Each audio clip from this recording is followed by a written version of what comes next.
Halo, Assalamualaikum warahmatullahi wabarakatuh. Selamat pagi masyarakat cerdas hukum dimanapun Anda berada. Kita berjumpa lagi di penyuluhan hukum online yang dilakukan oleh penyuluh hukum pada kantor wilayah Kementerian Hukum dan Hak Asasi Manusia Kalimantan Selatan. Sebelumnya, saya Erika Susanti beserta seluruh penyuluh hukum Kalimantan Selatan mengucapkan Selamat Hari Raya Idul Fitri bagi Anda yang merayakan.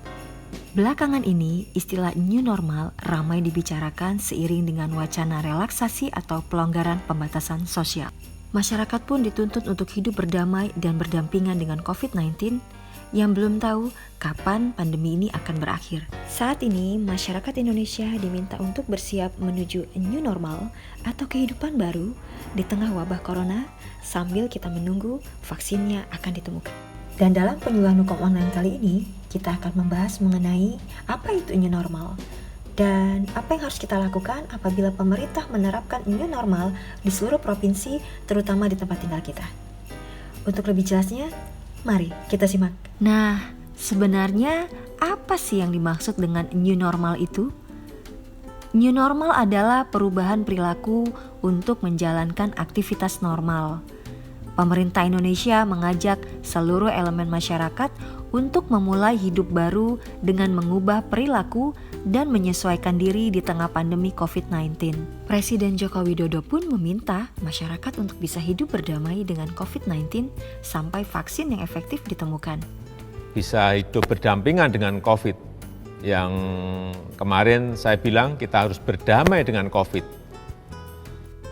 Menyambut tatanan new normal, pemerintah telah merilis beberapa aturan khusus, yaitu Keputusan Menteri Kesehatan Nomor HK 01.07 Tahun 2020. Dalam keputusan ini terdapat panduan pencegahan dan pengendalian COVID-19 di tempat kerja dan industri. Selain itu, pada tanggal 15 Mei 2020, Menteri BUMN juga telah menerbitkan surat edaran yang mengatur seluruh perusahaan BUMN mengantisipasi new normal.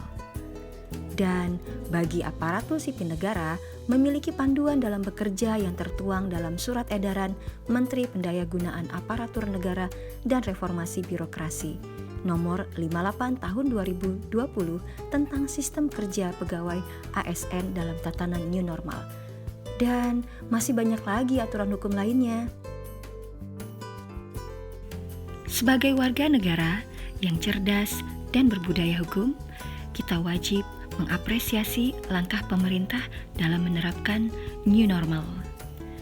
Jangan lupa, kita juga harus menaati peraturan dan protokol kesehatan, seperti menjaga kebersihan tangan, hindari kebiasaan memegang area wajah, terapkan etika batuk dan bersin, memakai masker, tetap menjaga jarak atau physical distancing, dan terapkan hidup sehat seperti berolahraga. Tahukah kalian, bagi warga negara yang masih membandel dan melanggar hukum khususnya tentang penyelenggaraan kekarantinaan kesehatan bisa dikenai sanksi pidana, sebagaimana diatur dalam Undang-Undang Nomor 6 Tahun 2018 tentang karantina kesehatan. Dalam pasal 93 ayat 9 dengan ancaman pidana penjara 1 tahun dan denda paling banyak 100 juta rupiah. Kita tidak bisa mengontrol orang lain. Kita hanya bisa mengontrol apa yang bisa kita lakukan. Berhenti mengkhawatirkan segala sesuatu, apalagi pesimis terhadap sesuatu yang tidak bisa kita kontrol. Tidak ada alasan lagi untuk tidak berubah. Jangan sampai ketakutan kita membunuh perlahan. Hadapi dan atasi ketakutan kita, bukan dengan terus menyalahkan.